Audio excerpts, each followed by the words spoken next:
My name is Andrew, and this is the Who Dat discussion powered by Overtime Media. This is going to be another off-season edition of the Who Dat discussion, but there is a lot of news this week, and we have an interesting topic for our main topic this week on the top 5 most intriguing games going into 2019. Some fun news topics. We have a lot of Who Dat Nation fan questions. I'd be so happy to answer those.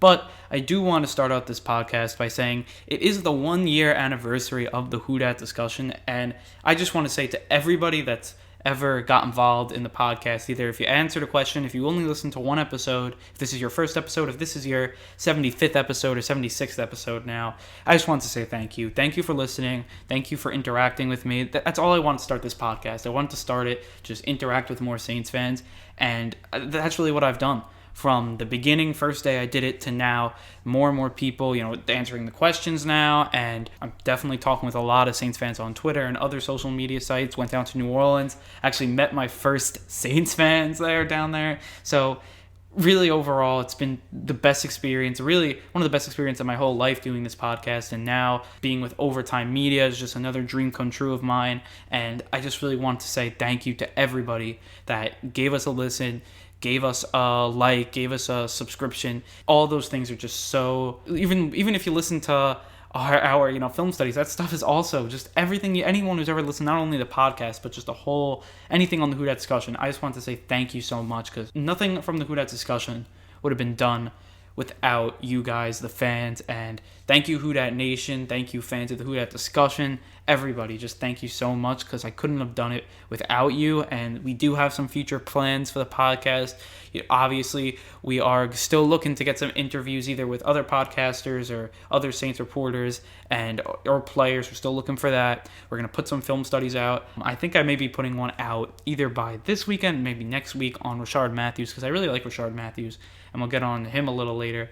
But overall, just I really, that we're going ahead. Maybe I'll do another live stream, but with doing the podcast and stuff, I'd kind of rather do 2 episodes a week than 1 live stream. I don't know what you guys think, but that's just what I feel. So I did dip my toes into the streaming and doing that stuff, live streaming, but I kind of like doing the podcast better, and it seems like you guys like the podcast better as well. But definitely comment down below or message me on Twitter if you guys like the live streams. I'll definitely do them, but I just feel like people like the podcast more, which is, I kind of like doing the podcast more as well. So it's definitely no biggie for me, and maybe during the season we'll start doing some live streams, and I think we're going to start going back to 2 episodes a week soon. And it's just the way the podcast is, I'm putting them out, the schedule of it right now. It's just putting it out on Wednesday. I got to put one out on Friday, so I can get back on that Monday and Friday schedule. That's really the key for me. And I really just can't wait to get back on schedule, get back to the 2 a week, the Monday, Friday, and really get this podcast going again. We're getting to the season starting, and can't wait to talk even more Saints. So I just want to say thank you one more time to everybody listening, everybody that has listened. Thank you so much. So now we're going to move over to some Saints news, as there are 2 pieces of Saints news this week. One being about training camp and the official dates of training camp, and one being about Drew Brees and the ranking of one reporter or analyst. I have air quotes above that. If you were watching this, I'm putting analyst in quotes, because this guy, I don't know if he's an analyst, Chris Sims put out his rankings. I have a big issue to them, and we're going to talk about that. But first, let's just start off with some training camp dates. So the Saints rookie training camp starts on July 18th, and then a week later, the veterans have to show up. Usually the veterans do come a few days early just to get acclimated with the rookies, and just, I know Drew Brees does it. I know other veterans do it. Cam Jordan does it usually. So those guys do it, but I can't wait for training camp. I can't wait for the rookies to get here. The rookies, they're probably just going to get more of the playbook under their belt. They're going to get more of just the plays under their belt, where they got to be. And I think the Saints have a pretty strong rookie class this year. And 25th, the veteran players show up, and the 27th, the real fun begins when padded practices start, and I can't wait for that.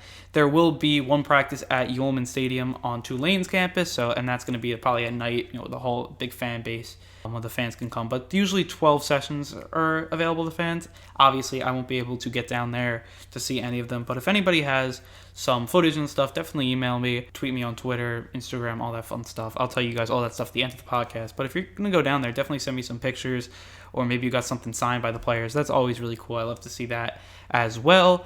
Also, the Saints will have joint practices with the Los Angeles Chargers on August 15th and 16th. And if you're in California, then in Costa Mesa, California, you will need tickets there. So definitely buy those tickets if you want to go to those practices with the Chargers. They run on a ticket system. The Saints do not.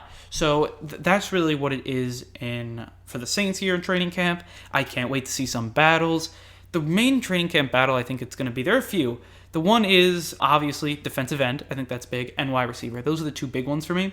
And then after that, I kind of want to see tight end 3. I know it's not a big battle, but I want to see who wins that. Either Alaze Mack or is it going to be Garrett Griffin, players like that. I definitely want to see that for sure. That's all going to be interesting stuff there. So now we're going to get into our next set of news, and that is about Chris Sims' ranking list about the top QBs in the league. It's a bad list. I think we all know that at this point.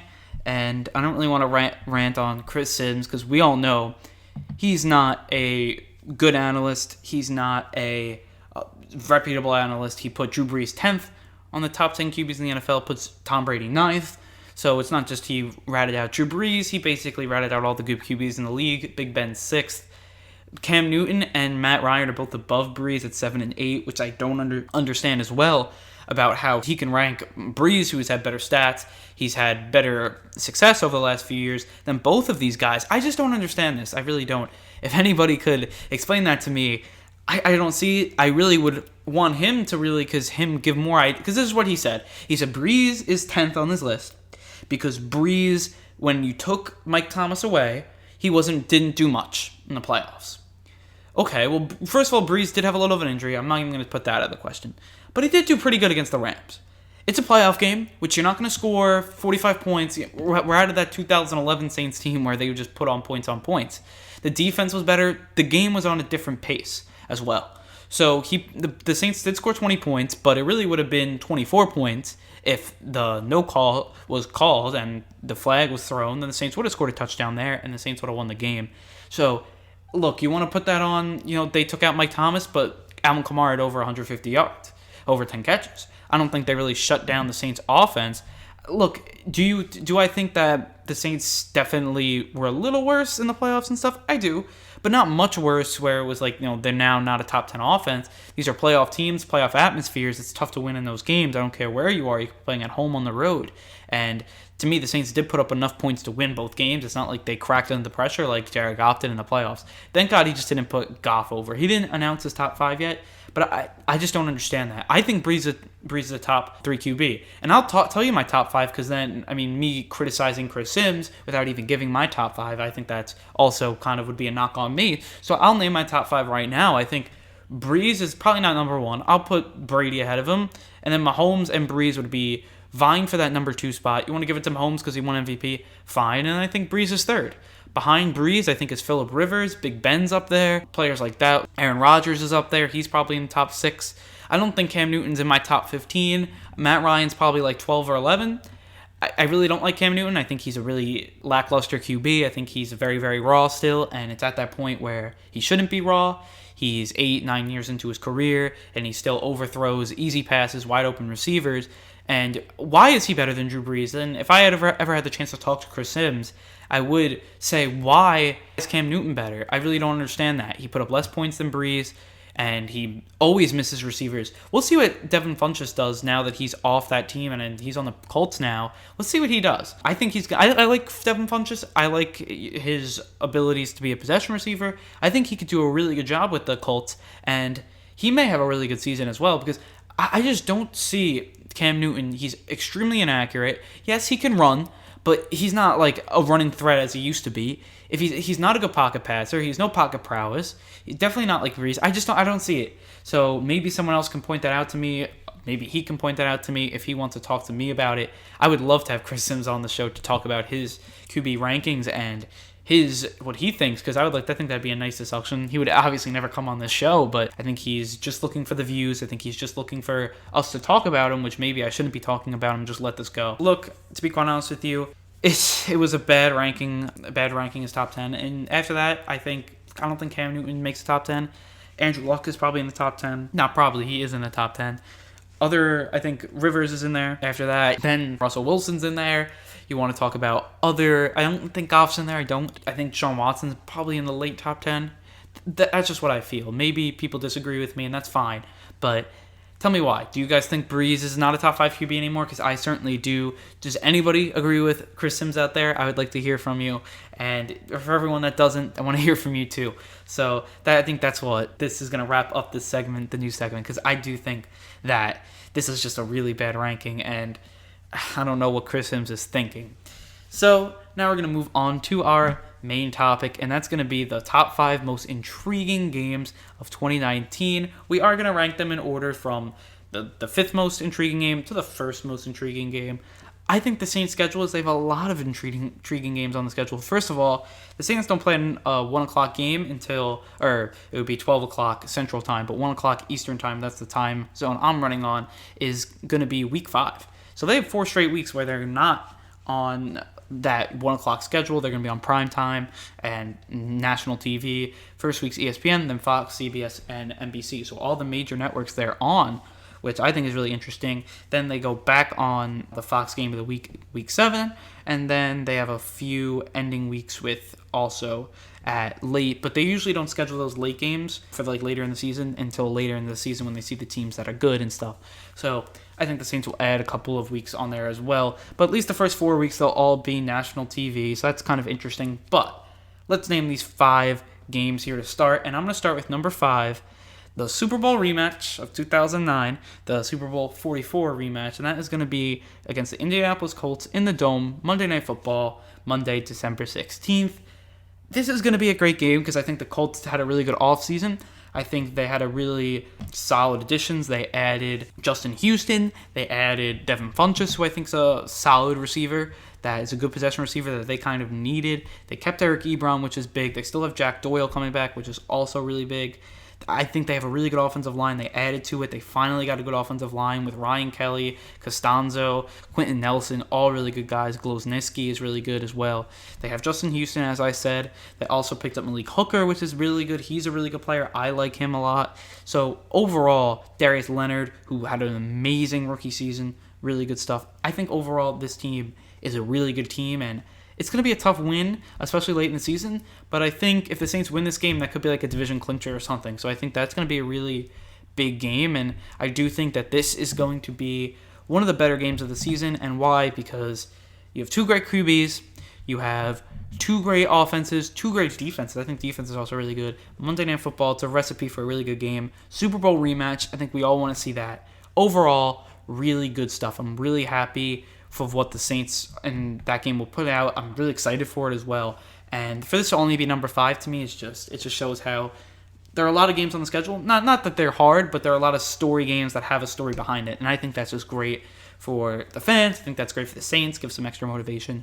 All really good stuff there. The 4th game is going to be at Seattle. This is going to be a big game. And why is it going to be a big game is because the Saints haven't won in Seattle in a very long time. They did beat the Seahawks back in 2015 or 2016. I think it was 2016, but that was in the Dome. Now they go to Seattle, where they've had a lot of problems. 2010, and they had 2 losses in 2000, and they had a loss in 2013. 2 losses in 2013, and one in the playoffs, one in the regular season. And there is kind of a backstory there. The Saints, I think there's a little rival between Sean Payton and Pete Carroll. Drew Brees and Russell Wilson will always be compared because of their height. You're going to obviously have to watch this, and I think this is going to be a big game coming off of the emotional high that's going to be at Los Angeles. Then you got to stay in the West Coast, play a really tough, gritty Seattle team. I think the Saints will beat them, because I don't think the Seattle roster, I think it took a step back. It didn't add any weapons, and they only added Metcalf, but I don't think really Metcalf's going to have that big of an impact, because I just don't think he's really ready there. But they really don't have, Chris Carson's their starting receiver. They have no great wide receivers, really. I really don't like this team. And they really don't have the best line as well. They're starting DJ Fluker, who's really not that good. They did add Ziggy Ansah, but that's really it. They have a good linebacking core, but they've always had, and their back end, it's no Legion of Boom anymore. We all know that. They have Shaquille Griffin starting there, Trey Flowers. It's no Legion of Boom, but they still have a pretty good team. I just don't think it's I just don't think that they're going to have a really good team, and I trust the Saints to win this game, but the Saints have had their troubles at Seattle, and anything can really happen in this game, and I just want to see the Saints go in there and beat Seattle at their own game, run it down their throat, quiet that crowd, and win the game. It's going to be on not prime time, but on national TV, 425. It's going to be a big game. Those Seattle fans will be pumped. They'll be loud, and we just got to go out there and win. We've had our history with the Seahawks and some bad playoff history, so let's get avenged that. I think that's the fourth most intriguing game there. Before we get into our top 3 most intriguing games, we are going to take a quick break. You are listening to the Who Dat Discussion podcast. Welcome back into the Who Dat Discussion. We are discussing our top 5 most intriguing games for 2019. We put up our 4 and 5 slots, and that is going to be the 5th slot is going to be versus Indianapolis, and then our 3rd game is going to be at Seattle week 3, and the Indianapolis game is week 15. Both games I think are going to have a lot of importance. So going into the top 3, this is where it does get interesting. There are 3 games here that I think are clearly the most important. They're all 3 away games. I think that's going to say a lot as well. I'm going to go number 3 here as at Chicago. This is obviously going to be, there was a lot of talk. I'll get into that backstory, but this is going to be a big game. They're a division winner. We were a division winner. That's why we're playing them. 425 on Fox, October 20th. It's going to be interesting. This is what I feel. Looking at the backstory to this, you have Cam Jordan coming out saying on NFL Network saying he wanted to start the season against the Bears because the Bears will be an easy opponent for the Saints. They'll not like an easy opponent, but he said they'll be able to win it because they'll set the intensity, and it's a good game to set the intensity. They'll be able to match their level of intensity and go out and win the game because they're not very talented. They're just a rugged out team. Then you have Akeem Hicks coming back, guaranteeing a win against the Saints. He guaranteed a win. He said that you don't know what you're talking about, kind of made fun of Cam Jordan, and that started a little Twitter war back and forth between these two. Hakeem Hicks had some words for the Saints along the way because the Saints traded him in 2015. He said he was blindsided. He did everything the Saints said, and then he gets traded, and he obviously has a really good career. Did a lot of really good stuff for Chicago, and that's great for him. And I really want to put anything wrong to Hakeem Hicks, but coming out and saying that was a little iffy. We all know Cam Jordan does say stuff, and he does go out and says things about other teams and about players. I just think that no one overstepped the line, I don't think. But there's some bad blood going in here. The Bears and the Saints ended their season on heartbreak fashions. The Bears do have a really good team. I think they're going to be the team, the one of the division winners that just takes a step back this year. That's just what I feel. I don't really trust Trubisky. I don't really trust their any of their weapons, really. They lost their starting running back, so now Tariq Cohen's their number 1 running back. Allen Robinson and Taylor Gabriel is going to round out their receiving core, which I don't think is very good. Trey Burton did have a good year, but I don't think he's like a top tight end here. Probably top 10, maybe 10th, but Jared Cook's much better. Their offensive line's not really that good. Their defense is probably one of the best in football, top 2. They have a really good line with Akeem Hicks, Goldman, Jonathan Ballard, really good players. Then their linebacking core is the best in the league, I think, with Leonard Floyd, Danny Ternathan, Roquan Smith, and then Khalil Mack. Obviously, he's amazing. Their secondary is really good with HaHa Clinton-Dix, Prince Amukamara, Kyle Fuller. That's a good back. And Eddie Jackson had a really good year last year.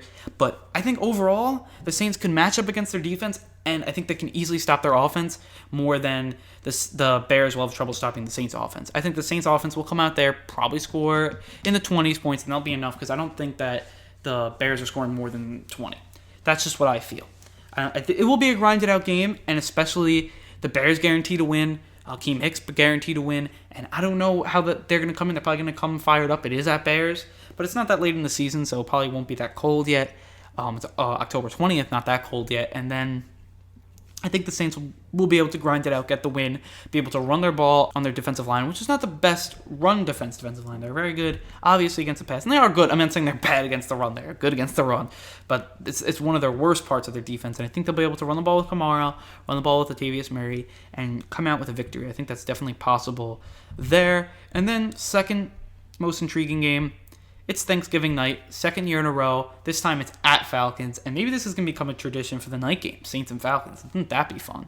Because this game's going to be interesting. I think it may decide the division, because the Saints go through this 4-game stretch. They go Atlanta, Tampa Bay, Carolina, Atlanta. If they come out there going 4-0, they win that division. We know that. If they go 3-1, you're probably still good. 2-2, then it gets more wishy-washy. But this is a big game, statement game to win. Probably at that point, it will be to win the division. or close to that. It'll probably put the Saints up multiple games, and I think that's obviously really good stuff. And they're going to need that to win. I think the Saints will be able to win.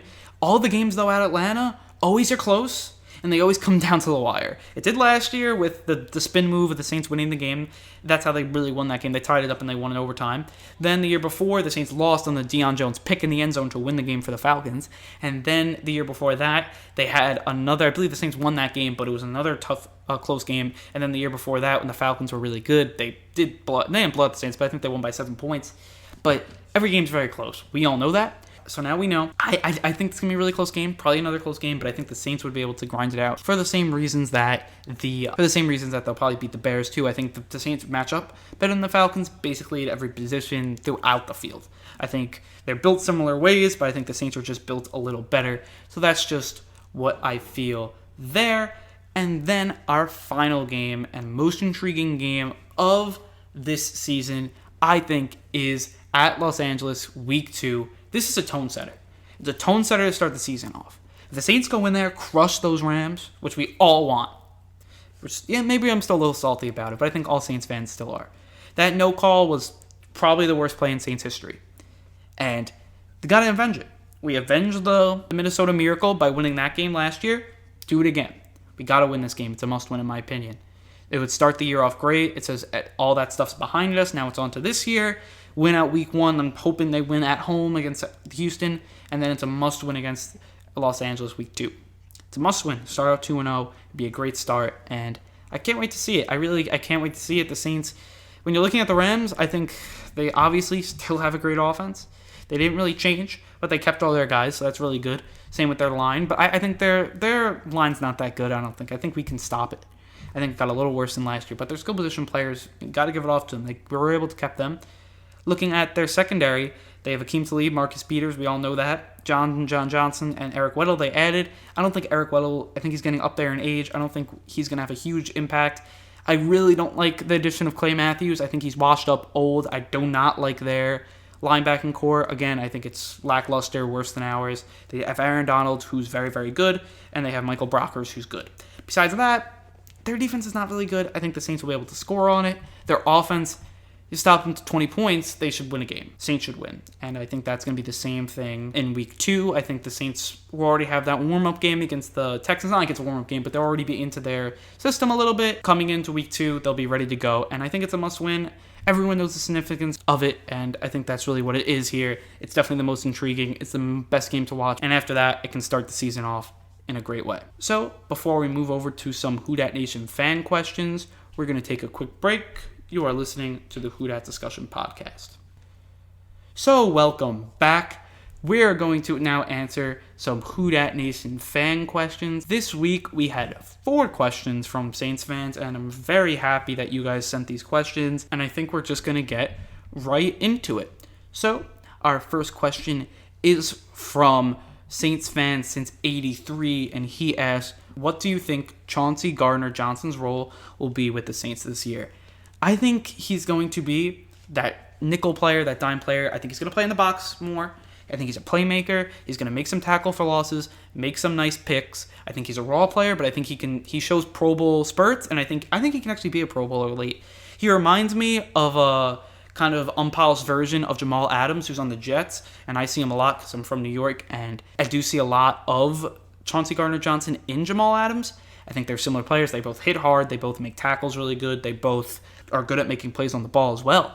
So I really think he's going to be the nickelback to start, be a good nickelback, and I think he's going to head one of the Saints secondary. I think it's going to be the best we've seen under the Sean Payton, Drew Brees era, and I do think that this is going to be a great secondary. You have Lattimore, Apple, then you have in the slot, you're probably going to have either PJ Williams or Patrick Robinson, and then your nickel guy is Johnson, Gardner-Johnson. That's really good. I love it. I love that secondary. It's really good, and I can't wait to see it. Also, you have Von Bell, Marcus Williams, and it's good. I think it's top 10, top 5. I think it's a really good system. And I do think that Gardner Johnson's role is going to be really big for the Saints. I think he's going to get a lot of tackles. I think he's going to get a lot of tackle for losses. I think he's going to get a lot of interceptions. I could see him having a 4 or 5 pick a year. I think he's going to be really good. I think he's going to advance the Saints defense, and I think that's really good stuff. And then also a question that kind of pairs with this is from Zoe D109, and she asked, what, if any, draft picks do you think will start in the 2019 season? And I think that Eric McCoy is going to start. There were some, people talking about how he was missing snaps with Drew Brees, and there were some missed snaps, but I don't think that's an issue. They supposedly, according to Sean Payton, they got that figured out, and we'll see in training camp they really did. He's a starter. He's going to come up in here. I'm really happy the Saints got him. He's, I think, one of the steals of the draft. He fell. A lot of offensive linemen fell. To me, he was the best center in the draft. They got their center they wanted. Really good job. I think he'll start. That's good. Johnson, as I said, will start in the nickel role. I won't really get into more of that, but I think he's going to advance the Saints' play at the secondary and add really good depth. I didn't say this before. And he's going to add really good depth. Let's say P.J. Williams regresses, or Eli Apple regresses, or someone else regresses, or someone else gets hurt. Then he'll step right in there and he can play that role, and he can be a good player in that role and a playmaker. I think he could be a really good player. He's going to definitely play a lot of positions around the secondary. He's extremely resourceful, really flexible, and he could do a lot of great stuff at different positions, which is obviously amazing, and I'm really happy what Gardner Johnson's role is. After that, you're looking at guys like Saquon Hampton, more of a special teams player. The Saints had him ranked in their top 70, but he fell really far on the boards for whatever reason. I think he's going to start special teams and work his way up in the secondary. And then Alaze Mack, I think he's going to be that number 3 tight ends. Not a starter, obviously, but that's just my projection for him. Maybe he catches 15, 20 balls, makes a couple of touchdowns. I think that would be big for him. Kind of take Dan Arnold's spot. And then also you have to look at Caden Ellis, who I think will also be a special teams player. I mean, he was a big playmaker at Idaho, but that's a small school. I think he's a player that come in here, probably have a good preseason, and then come in and start with the Saints on special teams. That's what I feel. Then you got to look also at undrafted free agents. I think Carl Granderson, barring all his legal stuff goes good, he can get some reps with the Saints. I think he would have been a 4th, 5th round pick. He could be a situational pass rusher for the Saints this season, along with Davenport. I think he can be big, and also you got to look at little Humphrey Jordan from the wide receiver spot. Also Devin Ozugbo. Hope I'm saying that correct.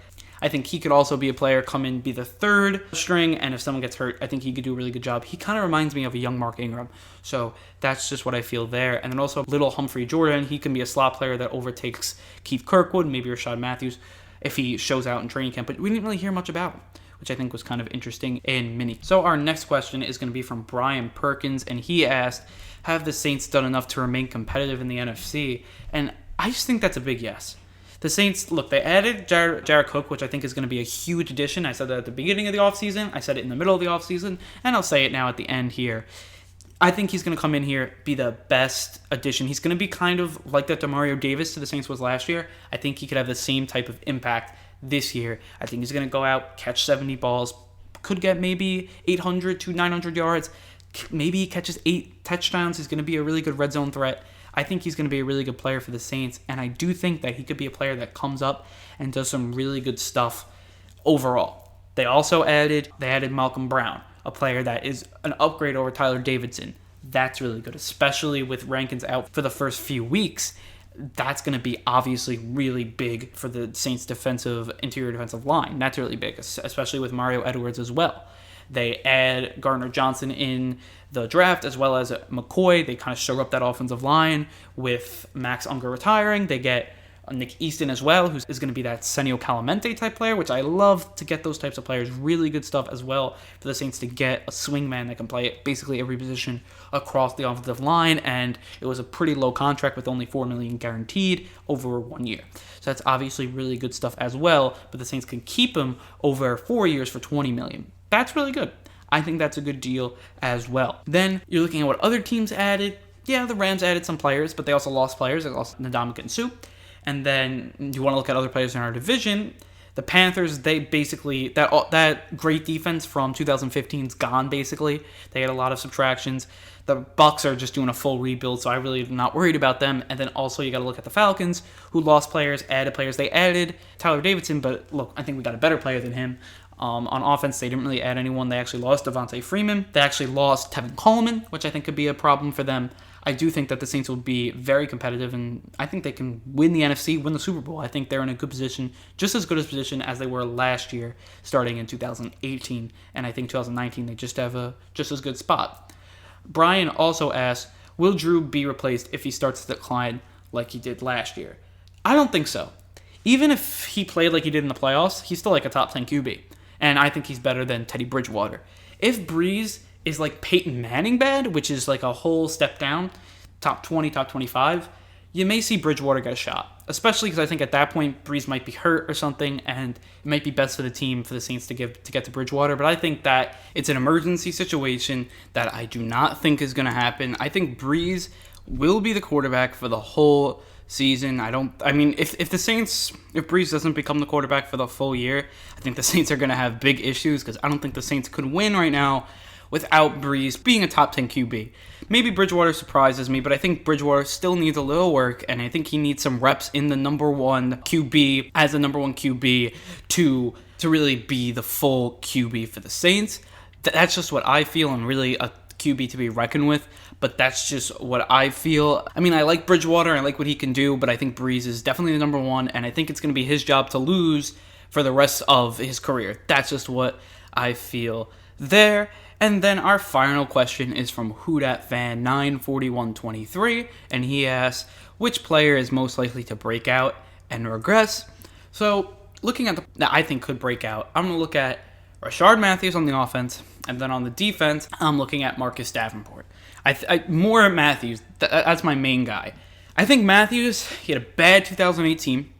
We all know that. But I think now he's going to be ready to come out, win, take a number 2 or 3 wide receiver spot with the Saints, and I think run with it. I think he can put up 60 catches or whatever it is, 50 catches, 700 yards, around what Ted Ginn is. I think he can actually overtake Ted Ginn for that number 2 role, but that's just what I feel. I think he's going to have a really good season, and I really like when the Saints picked him. I like a lot what he can do. I love his film. I was just watching it the other day, and he just did a lot of great things. He does so many different things. He doesn't do one thing amazing, but he does a lot of things great. He has good speed going deep, which, I mean, it's not amazing speed, but it's good speed, solid. He's a solid route runner. He's a solid player.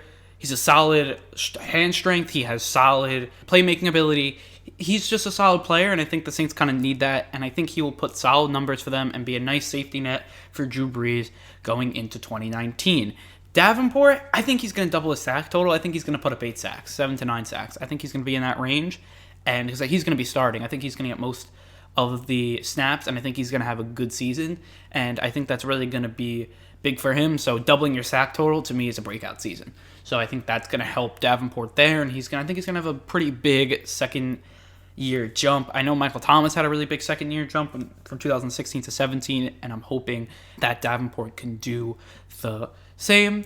Players that regress, and I don't like talking about this, especially this is going to be the last part of our questions segment here, the Dat Nation Fan Questions, and this is really interesting because I think there are 2 players, and this is just by Saints history, that I think could regress, and that's PJ Williams and Eli Apple.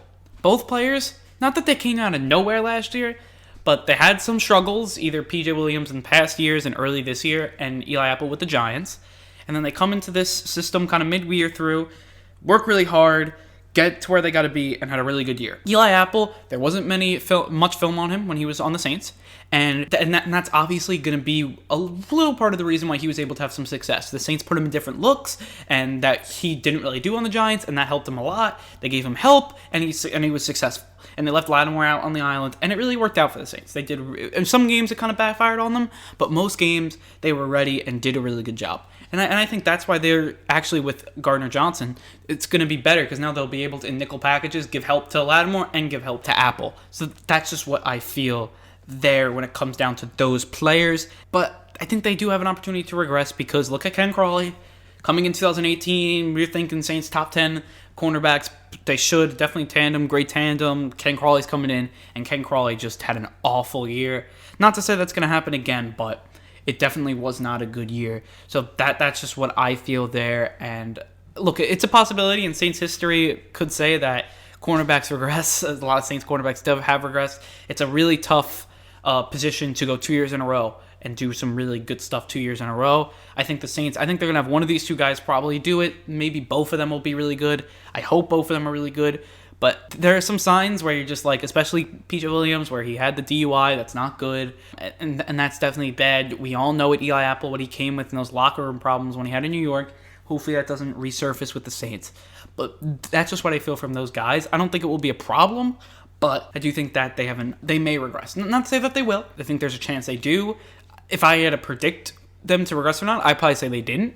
But I think there's definitely the biggest bust potential from everyone on the Saints is these guys. And I don't think that's high. I expect Eli Apple to come in here and actually work on what he did in 2018, and he's going to know our playbook even better and stuff. And same with PJ Williams, he's going to have some competition that should drive him. So, and look, if both of them regress, the Saints are extremely deep in the secondary. They have Gardner Johnson that can take over. They have Patrick Robinson, both to me starter material players, and I think both of them could do that. So that is our final question. So I think it's time to wrap up this podcast. First, thank you to everybody who asked a question. Brian, Zoe, Who Dat Fan 94123, and Saints Fan since 83. Thank you so much for asking those questions. If you guys want to ask a question, you can tweet us at the Who Dat Dis and just put Ask Who Dat Dis, hashtag Ask Who Dat Dis at the bottom so we know you're asking a question. And then also usually before every episode, I'm just going to send out a tweet saying send us your Who Dat Nation fan questions to be answered on the next episode, and I'll probably send those out also on Instagram. So if you want to follow us on Instagram and ask questions on there, we are at the Who Dat Discussion on there as well. And if you haven't already, please subscribe to our YouTube channel, iTunes channel, Spotify channel, and Google Play channel, as well as Stitcher and TuneIn. We are trying to get on the iHeartRadio and Himalaya podcasting apps as well, and we'll probably have those up real soon as well if you listen to your podcasts on there. But besides that, this is kind of a long podcast, so I think we are going to wrap this up. So with all that said, I want to say thank you, finish the deal, and Who Dat?